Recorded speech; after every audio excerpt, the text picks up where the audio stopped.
May mga tao talagang madaling husgahan kapag marumi ang damit, magulong buhok, o kakaiba ang kilos. Agad natin silang nilalagyan ng pangalan. Baliw, pulube, salot. Pero paano kung ang taong iniiwasan ng lahat, siya palang may kwentong hindi kayang tumbasan ng kahit anong yaman? Magandang araw at maligayang pagdating sa Incan Secrets. Ako po si Miss Regine at ito ang kwento ng isang babaeng simpleng nagpakita ng kabutihan sa isang matandang pinagtatawanan ng buong barangay hanggang sa nalaman niya ang isang lihim na nagpabago sa tingin niya sa buong buhay niya. Hi Miss Regine, itago niyo lang po ako sa pangalang Claire. 27 taong gulang mula sa Laguna. Matagal ko pong pinag-isipan kung isusulat ko ba ang kwentong ito. Hindi dahil nakakahiya, kundi dahil sa tuwing naaalala ko ang lahat, hindi ko pa rin mapigilang maiyak.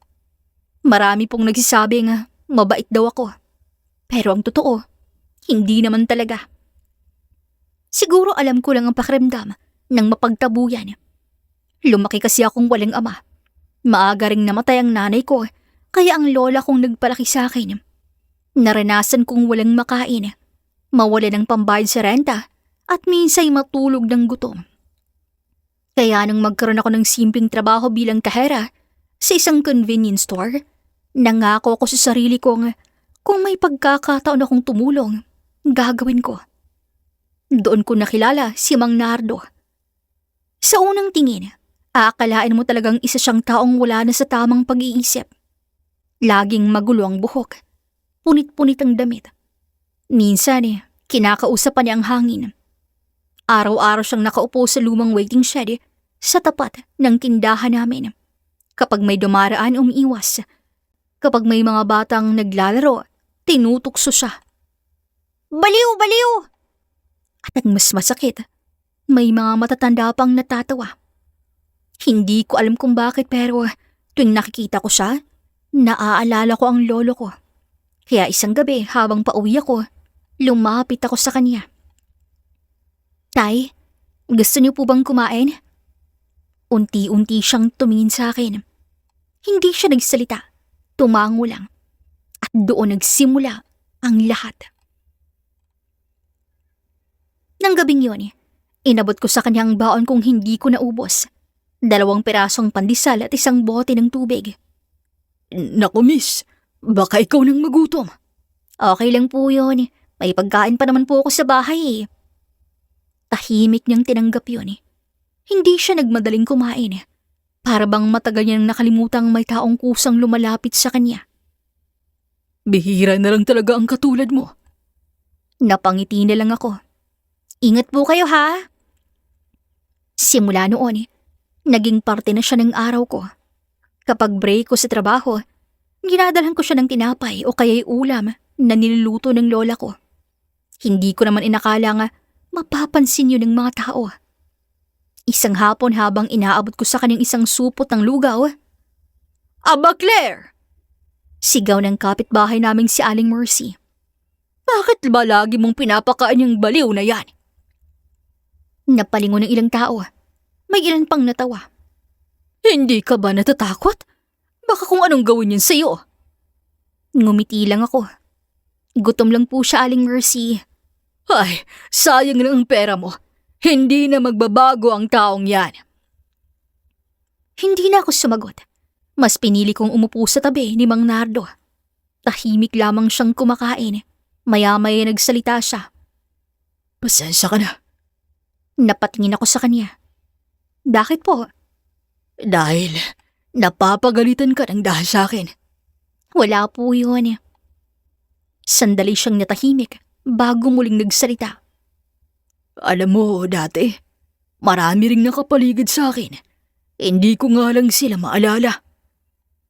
Napansin kong parang nahihirapan siyang alalahanin ang nakaraan. Minsan malinaw siyang magsalita. Minsan naman parang naliligaw ang kanyang isip. Kaya naisip kong baka totoo nga may sakit siya. Lumipas ang ilang linggo. Isang araw, wala siya sa waiting shed. Kinabahan ako. Tiningnan ko ang paligid pero wala. Kinabukasan nung wala pa rin. Hanggang sa ikatlong araw, nakita ko siyang nakahandusay sa gilid ng kalsada. Bakit niyo naman pinabayaan? Sigaw ko sa mga taong nakapaligid. Kusang bumagsak yan. Sagot ng isang tricycle driver. Kanina pa nga namin tinatawag ang barangay. Hindi na ako naghintay. Tulong! Baka humihinga pa to. Lumuhod ako sa kaning tabi. Mang Nardo, naririnig niyo po ba ako? Dahan-dahan ang inulat ang mga mata. Sa mahinang boses, isang pangalan ang binanggit niya. Sofia. Hindi po ako si Sofia. Ako po si Claire. Magkamukha kayo. Hindi ko na siya pinagsalita. Tinulungan ko siyang maisakay sa tricycle. Handun po tayo sa ospital. Pagdating namin sa emergency room, agad siyang sinuri ng doktor. Ma'am, kailangan po muna ng down payment. Napayuko ako. Alam kong kulang ang laman ng ATM ko. Sakto lang yun para sa renta namin sa susunod na linggo. Humugot ako ng malalim na hininga. Sige po, babayaran ko. Habang pumipirma ako ng mga papeles, may isang nurse ang lumapit. Ma'am, kayo po bang kamag-anak ng pasyente? Hindi po. Kaibigan po? Hindi rin po. Isa lang po akong taong ayaw siyang pabayaan. Hindi ko alam na ang simpleng desisyong yun ang magsisimulang magbukas ng isang lihim na mahigit 30 taon ang nakabaon. Pagkalipas ang halos isang oras, lumabas ang doktor. Kayo po bang nagdala sa pasyente? Opo. Stable na ho siya, pero may nakita kaming isang bagay. Ano po yun?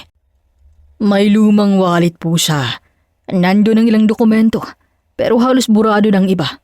Ang malinaw lamang ay ang pangalan niya, Leonardo Villanueva. Hindi naman pamilyar sa akin ang pangalan. May tatawagan po ba kayo? Wala po akong kilalang kamag-anak niya. May isang numero pong nakalagay sa likod ng lumang litrato. Baka isa to sa kamag-anak. Sige po, ako na pong tatawag. Kinakabahan akong pinindot ang numero. 2 ring ba lang, may sumagot agad. Hello? Magandang gabi po. Ako po si Claire. Pasensya na po sa storbo. May matanda po kasi kaming nadala sa ospital. Ang pangalan niya raw po ay Leonardo Villanueva. Biglang natahimik ang nasa kabilang linya. Anong sinabi mong pangalan? Leonardo Villanueva po. Maya-maya, narinig kong mahinang pag-iyak. Nasaan siya? Sa San Rafael Medical Center po. Huwag kang alis papunta na kami. Wala pang 30 minuto, 3 mamahaling sasakyan ang huminto sa harap ng ospital. Bumaba ang isang lalaking nasa 50 taong gulang. Kasunod, ang 2 babae. Pagpasok nila, hindi sila tumingin sa doktor. Hindi rin sa akin. Diretso silang lumapit kay Mang Nardo at sabay-sabay silang napaluhod. Tatay. Nanlaki ang mga mata ko. Mahigpit na hinawakan ng lalaking kamay ng matanda habang umiiyak. Akala namin patay ka na. Lumingon sa akin ng doktor. Kilala niyo po ba sila? Umiling ako. Hindi ko sila kilala. Pero mukhang kilalang kilala nila ang matandang halos araw-araw kong pinapakain. Lumapit sa akin ng lalaking kanina'y umiiyak. Ikaw bang nagligtas sa tatay ko? Hindi ko po alam kung nailigtas Kundi ko. dahil sa'yo, baka hindi na namin siya naabutan. 28 taon namin siyang hinanap. Ano pong ibig mong sabihin? Nung bata pa kami, naaksidente ang tatay namin. Matinding pinsala sa ulo. Pagkatapos noon, nawala siya. Lahat ng ospital, lahat ng probinsya, lahat ng evacuation center pinuntahan na namin. Pero wala. Akala namin patay na siya. Napahawak ako sa bibig ko. Ibig sabihin, sa loob ng halos 3 dekada, mag-isa lamang siyang namuhay. Walang nakakakilala, walang naghahanap sa kanya. Dalang akala ng pamilya niya, patay na siya. Dahan-dahang inilabas ng anak niya ang isang lumang litrato. Nandoon si Mang Nardo. Kasama ang isang malit na batang babae na medyo kamukha ko nga. Si Sofia. Napatingin siya sa akin. Kilala mo siya? Opo, yun po laging binabanggit niya eh. Si Sofia ang bunso naming kapatid. Namatay siya sa isang aksidente. At mula nun, hindi na muling buong isip ni tatay. Doon ko naintindihan na hindi pala siya baliw. Isa siyang amang hindi kailanman nakabangon sa pagkawala ng kanyang anak. At sa paglipas ng panahon, nawala rin siya sa sarili niyang alaala. Tahimik ang buong silid habang umiyak ang mga anak ni Mang Nardo sa tabi ng kama nito. Dahan-dahan namang nagmulat ng matang matanda. Tatay, Mahina siyang lumingon. Isa-isa niyang tinignan ang mga mukha sa paligid. Parang wala siyang nakilala. sino kayo? Parang piniga ang puso ng mga anak niya. Tay, ako po si Marco. Ako po si Liza. At ako si Helen. Ngunit blanko lang ang tingin ni Mang Nardo. Hindi niya sila maalala. Maya-maya, napatingin siya sa likod nila. Nandun ako. Agad siyang ngumiti. Sofia. Lumapit ako sa kama niya. Hindi po ako si Sofia. Dahan-dahan yung hinawakan ng kamay ko. Hindi na yun mahigpit na hawak. Isa na lamang yung mahinang pagkapit ng isang matandang takot na maiwan. Huwag ka nang umalis. Parang awa mo na. Hindi ko na kayang mawala ka ulit, anak. Hindi ko na malayang tumulo na rin ang luha ko. Tay, hindi po ako si Sofia. Hindi. Ikaw siya. Nangako kang babalik ka. Tumahimik ang buong silid. Maging ang doktor ay napayo ko. Lumapit sa akin si Marco. Miss Claire, pasensya na ha. Wala nang mawala ang bunso naming kapatid. Yan na lang laging sinasabi niya. Napatingin ako kay Mang Nardo. Mahigpit pa rin ang hawak niya sa kamay ko. Para bang kapag binitawan niya yon, mawawala na naman ang anak niyang matagal niya nang hinahanap. Kinagabihan, uuwi na sana ako. Kinuha ko ng bag ko. Pero saktong paglingon ko, nakita kong pilit bumubangon si Mang Nardo. Tay, huwag po. Sofia! Sofia, huwag mo kong iwan! Nagkagulo ang mga nurse. Sir, humiga lang po kayo. Pero hindi siya nakikinig. Nakatingin lamang siya sa akin. Sofia! Nandito lang po ako, tay. Hindi ko alam kung saan nanggaling ang salitang yun. Pero pagkasabi ko pa lang, bigla siyang tumigil at unti-unti siyang humiga. Para bang batang kumalma matapos marinig ang boses ng nanay. Lumapit ako. Hinawakan ko ulit ang kanyang kamay.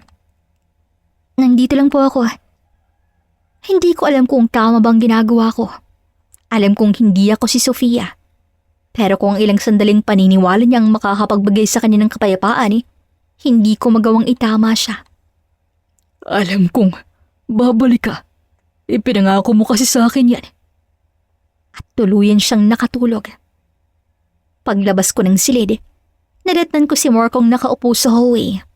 Namumula ang mga mata nito. Miss Claire, pwede ba kitang pakiusapan? Ano po yun? Kung hindi makakaabala, pwede bang dalawin mo pa rin si tatay?